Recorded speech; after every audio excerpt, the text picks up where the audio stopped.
میں نے جو متعدد مواقع سے آیات مبارکہ آپ کو سنائی کہ ہر جگہ پر چوٹی کی چیز صبر ہے، آخری چیز جو بیان ہوتی ہے وہ صبر ہے۔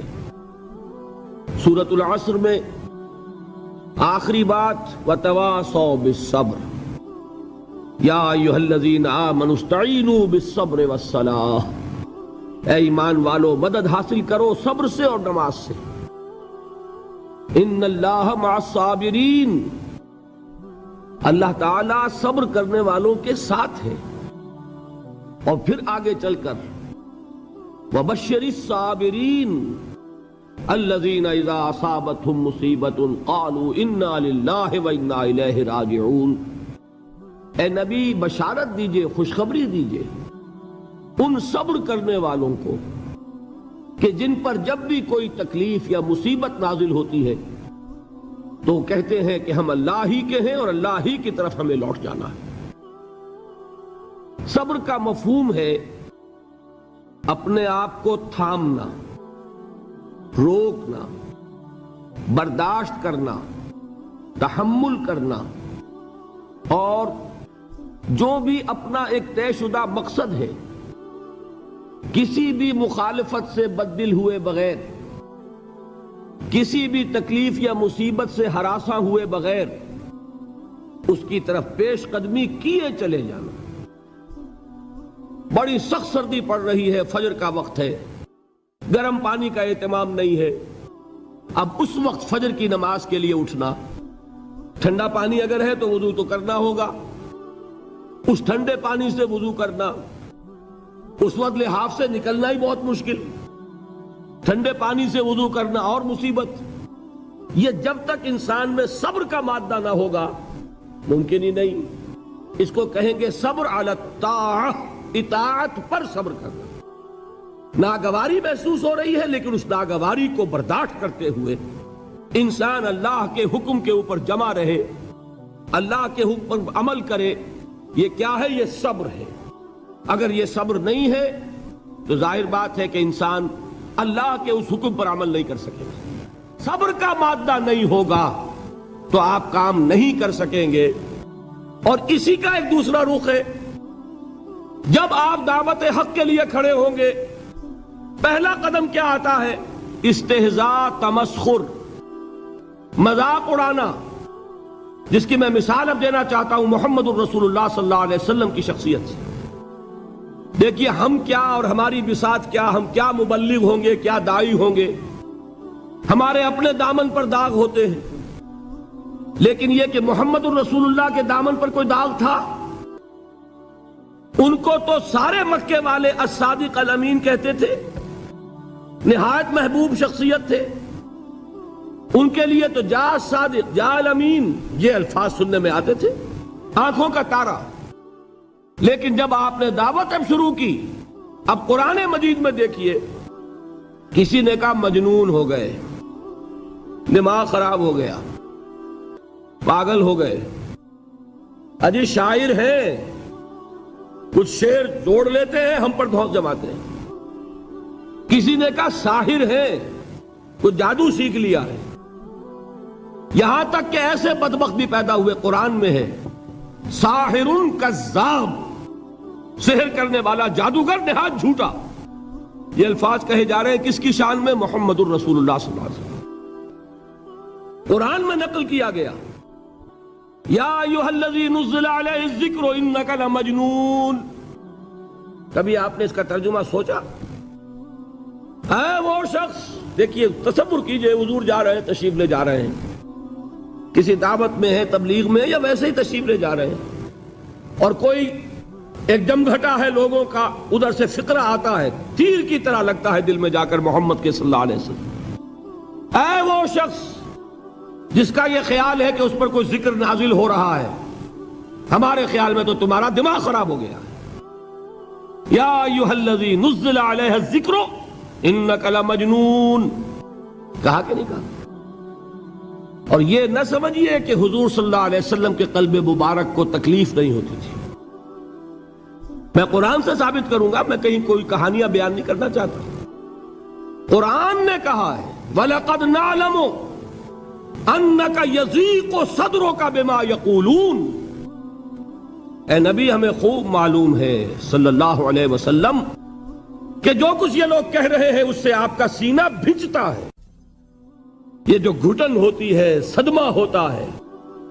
انک یضیق صدرک بما یقولون، ہمیں خوب معلوم ہے کہ جو کچھ یہ باتیں آپ کو سننی پڑ رہی ہیں، یہ کڑوی کسیلی باتیں، یہ جو فقرے چست ہو رہے ہیں، استہزاء ہو رہا ہے، تمسخر ہو رہا ہے۔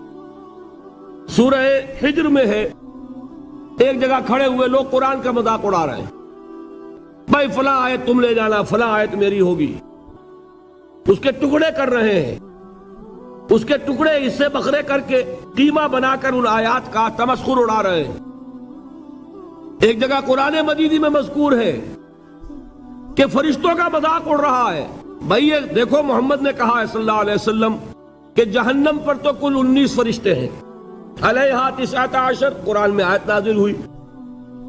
ایک پہلوان کہتا بھائی 10 کو تو میں سنبھال لوں گا، باقی 9 کا تم انتظار کر لو۔ یہ باتیں آ رہی ہیں حضور کے کانوں میں، کلام الہی کے ساتھ کیا سلوک ہو رہا ہے، مجھ پر کیا فقرے چست کیے جا رہے ہیں، مجھ پر جس طریقے سے استہزاء اور تمسخر کا رویہ اختیار کیا گیا ہے، دل بھج رہا ہے، دل میں صدمہ ہے۔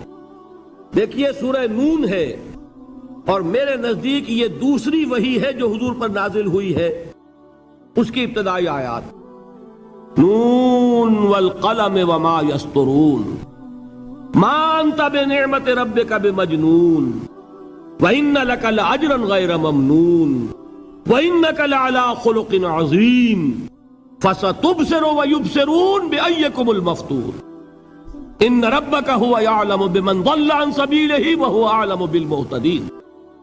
نون، قسم ہے قلم کی اور جو کچھ یہ لکھتے ہیں۔ اے نبی آپ اپنے رب کی نعمت سے مجنون نہیں ہیں۔ یہ کیوں کہا جا رہا ہے؟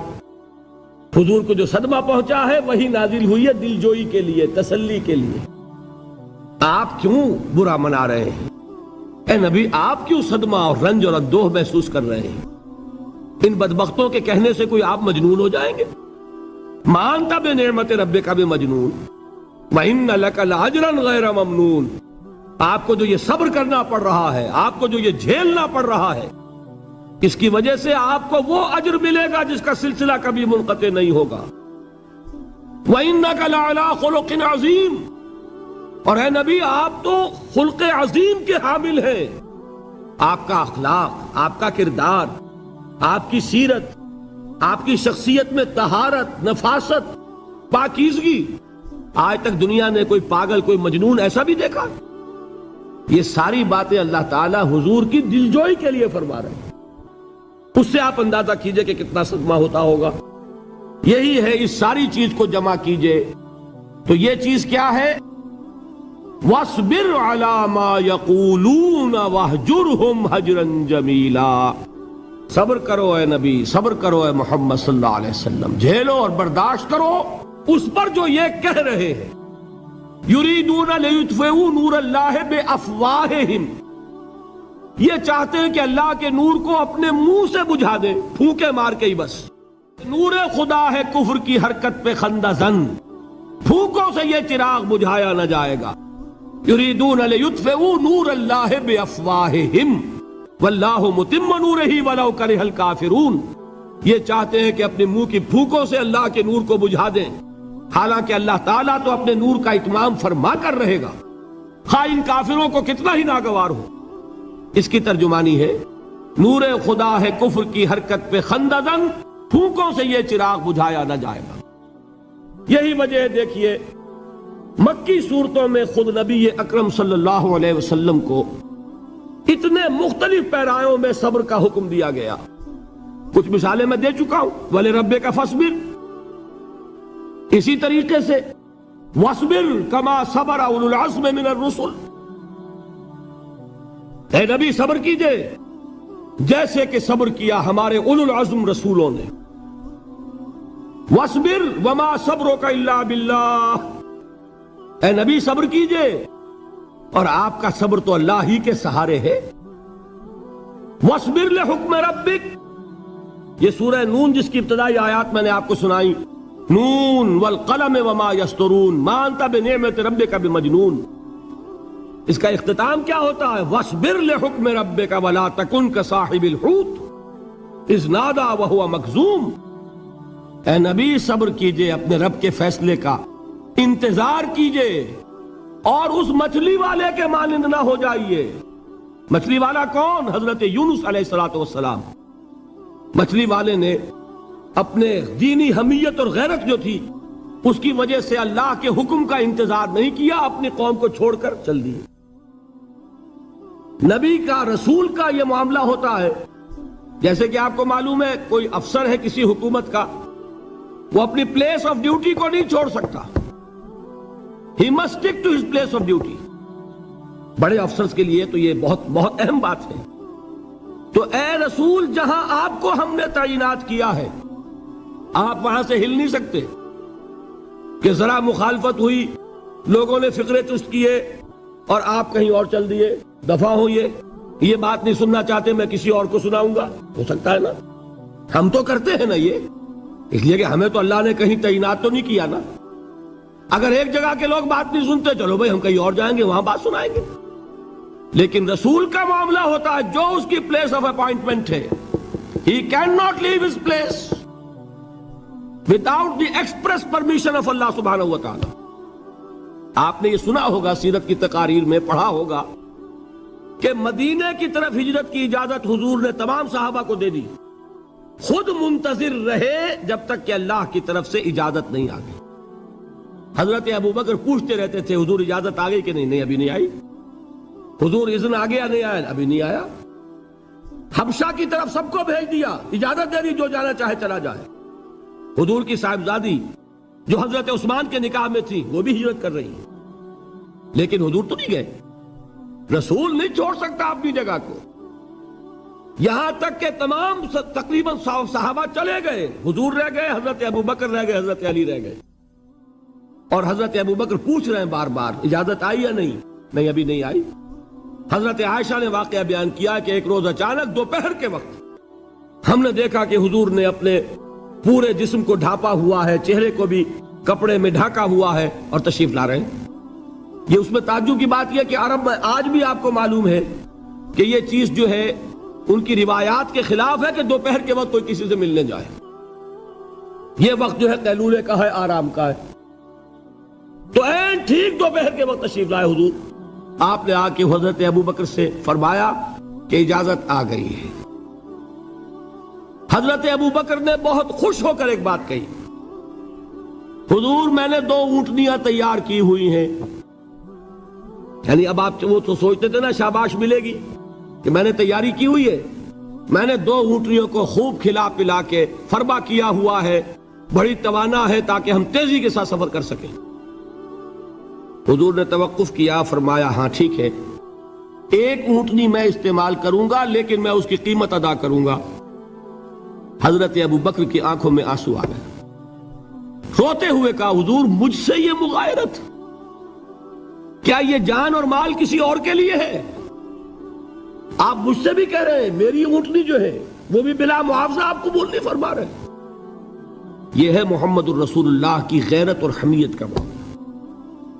اب دیکھیے ایک بات عجیب ہے، یہ ربط اپنے ذہن میں رکھیے، اللہ تو صبر کی تلقین کر رہا ہے اپنے رسول کو، اور رسول یہی تلقین کر رہے ہیں اپنے صحابہ کو، صبر کرو، جھیلو، برداشت کرو، ہاتھ مت اٹھانا، کوئی جوابی کارروائی نہیں ہوگی، بلکہ اپنے اوپر جھیلو جو کچھ جھیلنا ہے، ڈٹے رہو، پیچھے مت ہٹنا، یہ صبر ہے، لیکن ہاتھ اٹھانے کی اجازت نہیں۔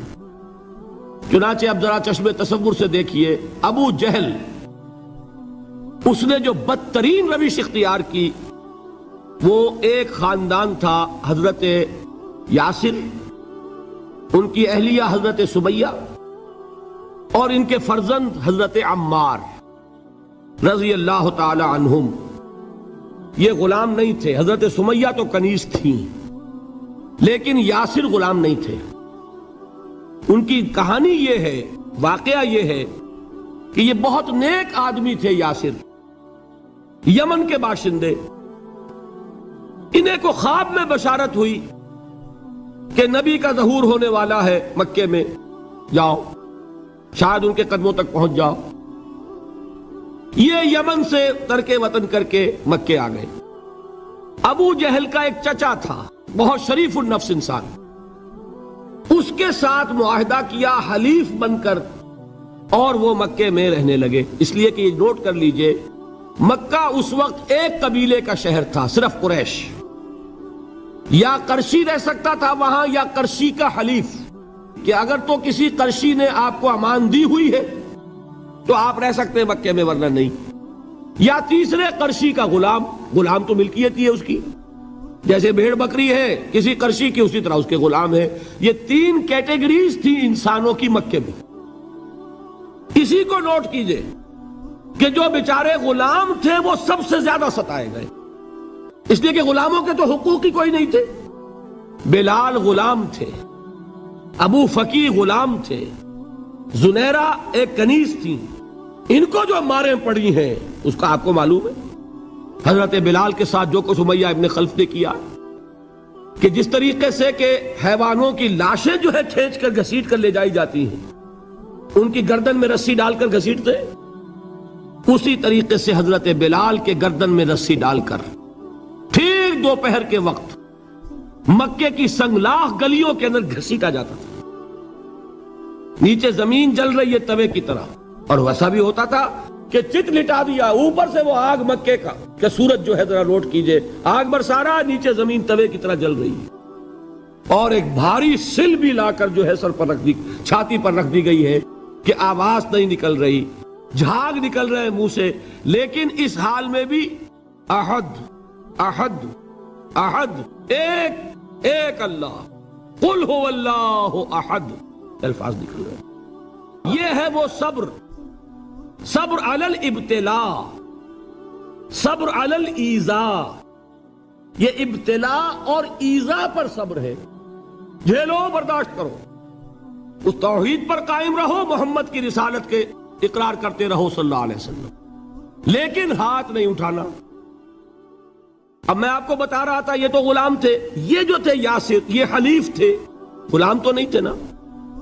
البتہ وہ ابو جہل کے چچا کی کنیز تھی یہ سمیہ، انہوں نے اجازت لے کر ان سے نکاح کر لیا، یہ تو کنیز رہیں گی۔ بیٹا جو ہوا وہ بھی ایک طرح سے، جب کنیز زیادہ ہے تو غلام ہو گیا، عمار ابن یاسر۔ وہ جو شخص تھا بہت شریف النفس ابو جہل کا چچا، وہ مر گیا۔ اب ابو جہل جو ہے اس خاندان کا سربراہ ہے، لہذا یہ تینوں جو افراد ہیں وہ اس کے رحم و کرم پر ہیں۔ یاسر کو بھی پروٹیکشن اگر ہے تو ابو جہل کی ہے، ابو جہل جو چاہے کرے، اور سمیہ تو کنیز ہے ہی، اس کا تو کوئی حق ہے ہی نہیں، جو چاہے کرے، اور عمار ان دونوں کا بیٹا ہے، لہذا بدترین معاملہ کیا ابو جہل نے ان تین افراد کے ساتھ۔ حضرت سمیہ کے ساتھ جو کچھ کیا گیا ہے آپ اس کا تصور نہیں کر سکتے۔ بالآخر جو شہید کیا ہے حضرت سمیہ کو، ایذائیں دے دے کے، سسکا سسکا کے، ان کے جسم کے نازک حصوں کو جلا کے، داغ دے کر، کہتا کیا تھا، ایک دفعہ کہہ دو کہ میرا جو یہ بت ہے یہ بھی الہ ہے، مان لو میں چھوڑ دوں گا۔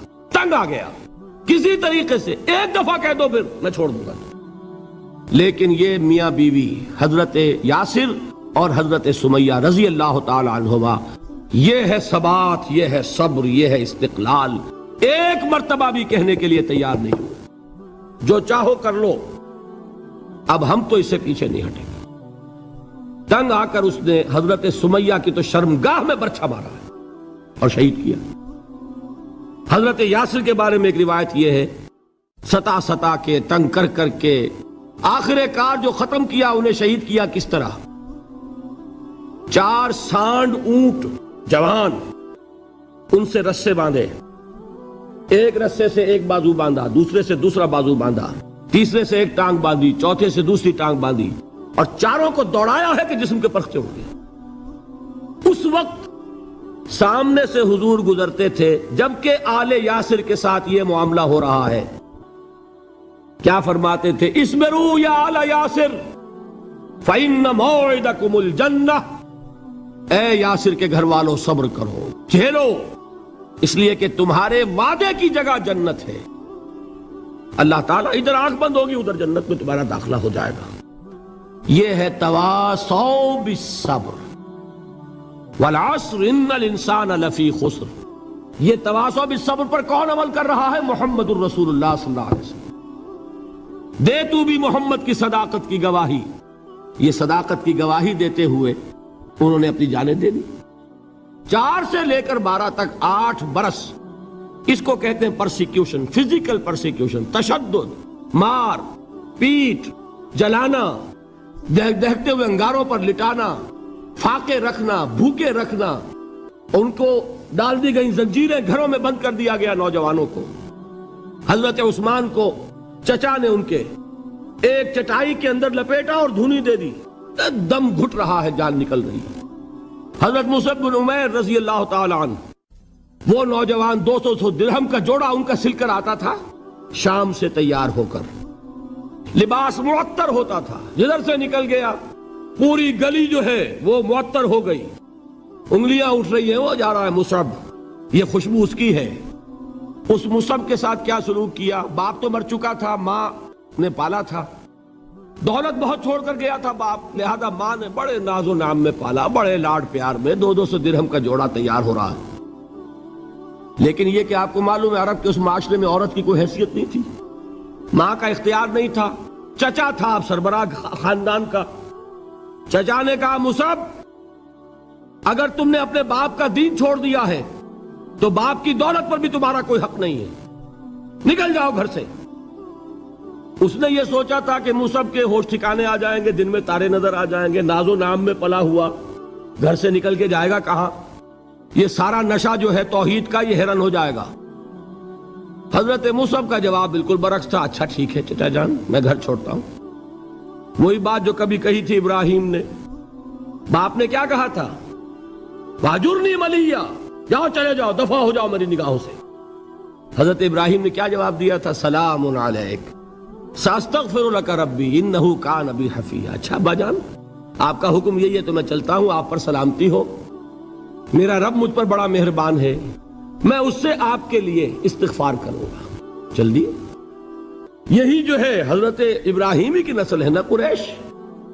آج ابراہیم کے ایک بیٹے کے ساتھ وہی معاملہ ہو رہا ہے مصعب کے ساتھ، اور مصعب چلنے کے لیے تیار ہو گئے۔ چچا نے سوچا، میں سمجھتا تھا کہ ہوش ٹھکانے آ جائیں گے، یہ تو تیار ہو گیا نکلنے کے لیے۔ غصے میں آ کے اگلی بات کہی، یہ کپڑے جو پہنے ہوئے تم نے یہ بھی اسی مشرک باپ کی کمائی کے ہیں، اتارو ان کو۔ وہیں کپڑے اتارے، مادر زاد برہنہ گھر سے نکالے گئے۔ ماں کے پاس پہنچے، ماں نے آنکھوں پر ہاتھ رکھے، مصعب کیا ہوا؟ ماں سے کہتے ہیں کہ ماں میں موحد ہو گیا، اور وہاں سے گئے پھر حضور کی خدمت میں، کپڑے کہیں سے مانگے ہوں گے۔ یہ مصعب ہیں 200 درہم کا جوڑا پہننے والے۔ جب حضور پر مدینے کے 12 افراد ایمان لائے تھے، بیعت عقبہ اولیٰ ہوئی، انہوں نے کہا کہ حضور ہمیں کوئی شخص اپنا ایسا شاگرد دیجئے جو ہمیں قرآن پڑھا سکے۔ حضور نے حکم دیا مصعب جاؤ، اب مدینے جاؤ، یثرب جاؤ، یثرب والوں کو قرآن پڑھاؤ، انہیں تبلیغ کرو۔ مصعب گئے ہیں وہاں، 1 سال کی کمائی 75 افراد لا کر حضور کے جھولی میں اگلے سال ڈال دیے کہ حضور یہ میری 1 سال کی کمائی ہے، 72 مرد 3 عورتیں۔ بہرحال وہ مصعب بن عمیر ہیں جو غزوہ احد میں شہید ہوئے، اور جب شہید ہوئے تو ان کے جسم پر صرف ایک چادر تھی۔ یہی چیزیں ہیں اصل میں کہ جو ہمارے دلوں کو منور کرنے والی ہیں نور ایمان سے۔ وہ علم بردار تھے غزوہ احد میں، جھنڈا مسلمانوں کا ان کے پاس تھا۔ ایک ہاتھ پر ایک شانے پر وار پڑا، ہاتھ کٹ گیا، دوسرے سے تھاما، دوسرے پہ کٹ گیا، اب دونوں حصوں کے بچے ہوئے ٹکڑوں سے جھنڈے کو تھاما، گرنے نہیں دیا، یہاں تک کہ شہید ہو گئے۔ گرے ہیں تو جھنڈا گرا ہے۔ شکل میں حضور سے بہت مشابہ تھے، خبر اڑ گئی کہ محمد شہید ہو گئے صلی اللہ علیہ وسلم۔ یہ مصعب بن عمیر کا واقعہ ہے۔ جب ان کو اب دفن کرنے کا وقت آیا، اور شہید کے لیے کفن جو ہے اس کا وہی لباس ہوتا ہے جو شہادت کے وقت ہو، حضور کے سامنے ایک پرابلم پیش کیا گیا۔ حضور مصعب کے جسم پر تو ایک چادر تھی اور وہ چادر بھی اتنی چھوٹی ہے، یعنی 2 گز کی چادر بھی نہیں ہے، اس سے اگر سر ڈھانپتے ہیں مصحف کا تو پیر کھل جاتے ہیں، پیر ڈھانپتے ہیں تو سر کھلتا ہے، کیا کریں؟ حضور نے فرمایا سر ڈھانپ دو چادر سے اور پیروں پر گھاس ڈال دو۔ یہ آخری لباس ہے جو محمد کے اس دیوانے کو اس دنیا سے رخصت ہوتے ہوئے ملا ہے، جس کا 200 درہم کا جوڑا چلتا تھا۔ یہ ہے صبر۔ برداشت کیا کہ نہیں کیا؟ یہ خباب بن الارت پیشے کے لحاظ سے لوہار تھے۔ سوچئے ایک زندہ انسان کو دہتے ہوئے انگاروں پر لٹایا جا رہا ہے، ان انگاروں سے کھال جلی، کمر کی چربی پگھلی، اس پگھلنے والی چربی سے وہ انگارے ٹھنڈے پڑے، یہ سب کچھ جھیل رہا ایک شخص۔ سوچنے والوں نے سوچا نہیں ہوگا کیا جرم تھا ان کا، تو بڑا شریف آدمی ہے، بہت اچھا کاریگر ہے، وقت پر کام دیتا ہے، مناسب اجرت لیتا ہے، یہ کیا ہوا؟ یہ کوئی جرم نہیں، جرم صرف ایک ہے، ایک اللہ کو مانتا ہے اور محمد کے دامن سے وابستہ ہے صلی اللہ علیہ وسلم۔ فَاسْتَعِينُوا بِالصَّبْرِ وَالصَّلَاةِ، مدد حاصل کرو کس سے؟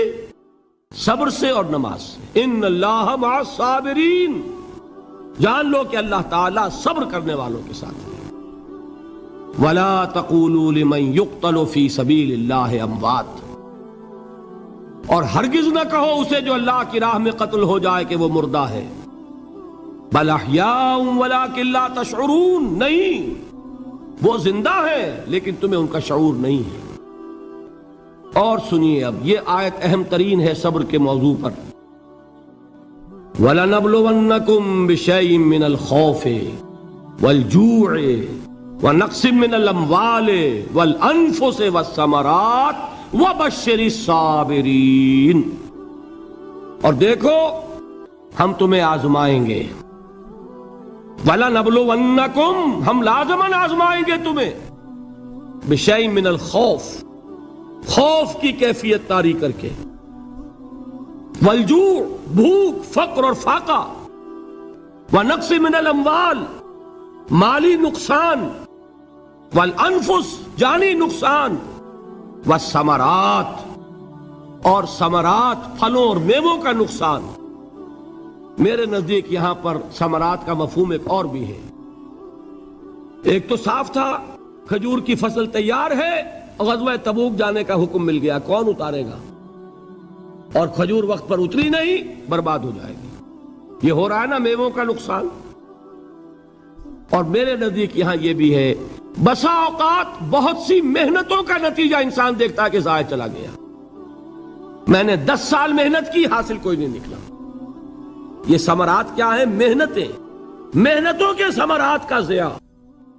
کوشش آپ نے کی، قسمت کی خوبی دیکھیے، ٹوٹی کہاں کمن، 2-4 ہاتھ جب کے لبے بام رہ گئے۔ Be prepared. ایک شاعر کے یہ اشعار ہیں،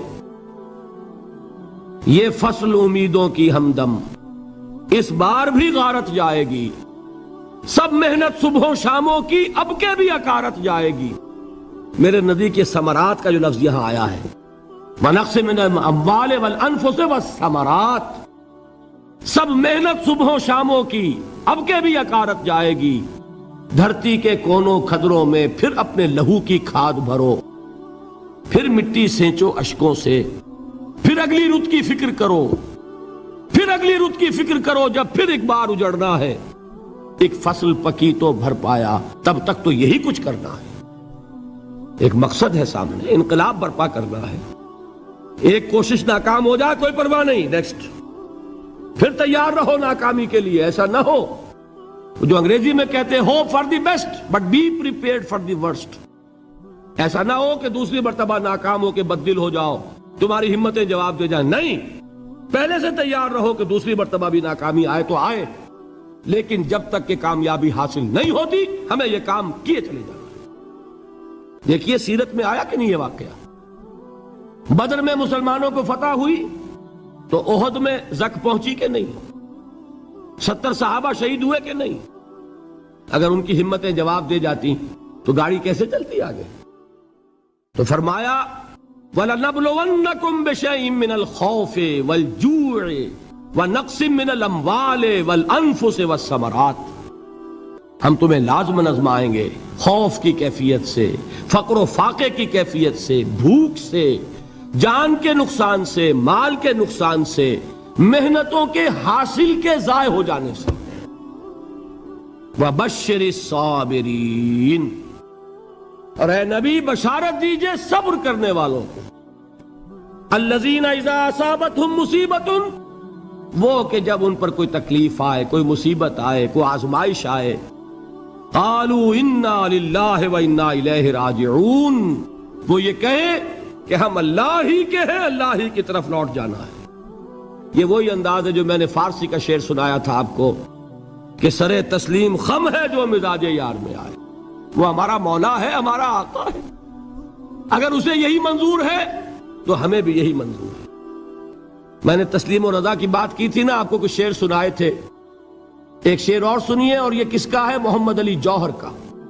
ایک مرتبہ جیل گئے، ان کی ایک بیٹی جوان بیمار ہوئی، فوت ہو گئی، باہر چھوڑا انگریز نے، جاؤ بھائی دفن کر دو بیٹی کو۔ دوسری مرتبہ جیل گئے، دوسری جوان بیٹی اسی مرض میں مبتلا ہوئی، اب یہ جیل میں ہے، خبر پہنچی کہ دوسری بیٹی کے اوپر بھی اسی مرض کا حملہ ہوا ہے۔ ایک نظم لکھی ہے جس کا آخری شعر یہ ہے، تیری صحت ہمیں منظور ہے لیکن اس کو نہیں منظور تو پھر ہم کو بھی منظور نہیں۔ یہ ہے، جب تک یہ کیفیت نہ ہو اس میدان میں آدمی ثابت قدم نہیں رہ سکتا کہ میرے رب کو اگر یہ منظور ہے تو یہی مجھے منظور ہے، اور تیری صحت ہمیں چاہیے تو ضرور لیکن ہمارے رب کو منظور نہیں تو ہمیں بھی منظور۔ راضی برضائے رب۔ وَبَشِّرِ الصَّابِرِينَ الَّذِينَ إِذَا أَصَابَتْهُمْ مُصِيبَةٌ قَالُوا إِنَّا لِلَّهِ وَإِنَّا إِلَيْهِ رَاجِعُونَ، نہ شود نصیب دشمن کے شود ہلاک تیغت، سر دوستہ سلامت کے تو خنجر آزمائی۔ اولئک علیہم صلوات من ربہم ورحمہ، یہی ہیں وہ لوگ جن پر ان کے رب کی طرف سے عنایتیں ہیں اور رحمتیں ہیں۔ وَأُولَئِكَ هُمُ الْمُهْتَدُونَ، اور یہی ہیں وہ لوگ جو کامیاب ہونے والے ہیں، ہدایت پانے والے، ہدایت یافتہ۔ وَالصَّابِرِينَ فِي الْبَأْسَاءِ وَالضَّرَّاءِ وَحِينَ الْبَأْسِ، اور صبر کرنے والے، اصل نیکی ان کی ہے، جسمانی تکلیفوں میں صبر کرنے والے، فقر اور فاقے میں صبر کرنے والے، اور جنگ کے وقت صبر کرنے والے۔ اولئک الذین صدقوا واولئک هم المتقون، یہ ہیں وہ لوگ جو صبر کرنے والے ہیں، یہ ہیں جو سچے ہیں، جو اپنے دعوے میں نیکی کے اور ایمان کے صادق ہیں، اور یہی وہ لوگ ہیں جو متقی۔ اللہ تعالیٰ نے کیسے کیسے مسلمانوں سے کہا، مسلمانوں تمہیں زک پہنچی ہے تو انہیں بھی تو پہنچی تھی، ان کے 70 نہیں مارے گئے تھے بدر میں، ان کے حوصلے جو ہیں وہ تو پست نہیں ہوئے، وہ اگلے سال آ گئے تم پر چڑھائی کر کے، تم کیوں اتنا برا مان رہے ہو؟ تمہارے دل اتنے زخمی کیوں ہو گئے؟ تمہیں تکلیف پہنچتی ہے تو انہیں بھی پہنچتی ہے۔ اپنی غیرت جو ہے ہمیں ذرا اس کا جائزہ لینا چاہیے۔ لوگ باطل نظریات کے لیے کتنی قربانیاں دے رہے ہیں، لوگ باطل چیزوں کے فروغ کے لیے کتنی محنتیں کر رہے ہیں۔ جیسا کہ میں نے ابھی کہا تھا، اسی غیرت کو چیلنج کرنے کے لیے، ذرا آپ کی حمیت دینی کو جوش دلانے کے لیے، قادیانی نوجوان کتنی تعداد میں اپنے آپ کو دین کے لیے وقف کرتا ہے، اور آپ کتنے نوجوان ہیں جو اپنے آپ کو دین کے لیے وقف کر دیں، اور ہوں وہ کھاتے پیتے گھرانوں کے لوگ۔ یہ نہیں ہے کہ اگر کوئی اور کام نہیں کر سکتا تو پھر یہ ہے کہ وہ دین کے کام میں لگ جائے۔ باصلاحیت لوگ، کھاتے پیتے لوگ، ذہنی استعداد رکھنے والے لوگ، اونچے گھرانوں کے لوگ، وہ وقف کریں اپنے آپ کو دین کے لیے۔ اس کے بغیر کیسے باہر آ جائے گی، کیسے رونق آ جائے گی؟ تو دنیا میں باطل نظریات والے جو ہیں، یہ بات کہی گئی ہے، مسلمانوں تم اگر توحید کے لیے لڑ رہے ہو، دیکھتے نہیں ابو جہل کو، اس نے گردن کٹوائی ہے شرک کے لیے، شرک کے لیے گردن کٹوائے، اور تم توحید کے لیے گردن کٹوانے کو تیار نہ ہو۔ اس نے گردن کٹوائی کہ نہیں کٹوائی؟ اور کس طرح کٹوائی ہے؟